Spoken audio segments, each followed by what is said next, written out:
বন্ধুরা, এই বৃদ্ধ মহিলাটি লাঠিতে ভর দিয়ে রাস্তা দিয়ে হেঁটে যাচ্ছিল। হঠাৎ প্রাইভেট কার আসে। প্রাইভেট কারে থাকা লোকটির মধ্যে একটি লোকের মায়া হয় এবং সে বৃদ্ধ মহিলাটিকে একটি সুন্দর গাড়ি বানিয়ে দেওয়ার জন্য চেষ্টা করে।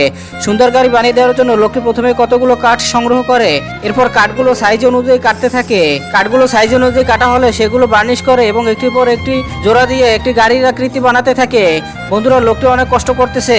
তোমাদের কাছে রিকোয়েস্ট, তোমরা যারা অসহায়কে সহায়তা করতে চাও, বৃদ্ধ লোককে ভালোবাসো, তারা এই যুবকটির জন্য একটি লাইক এবং চ্যানেলটি এখনই সাবস্ক্রাইব করে দাও। বৃদ্ধ লোকের জন্য এই তো গাড়ি বানানো শেষ, এটি এখন বৃদ্ধ লোককে দেওয়া হবে। বন্ধুরা, এটি দেখে বৃদ্ধ লোক অনেক খুশি হয়েছে। তোমাদের কাছে কেমন লেগেছে তোমরা কমেন্টস করে জানাও।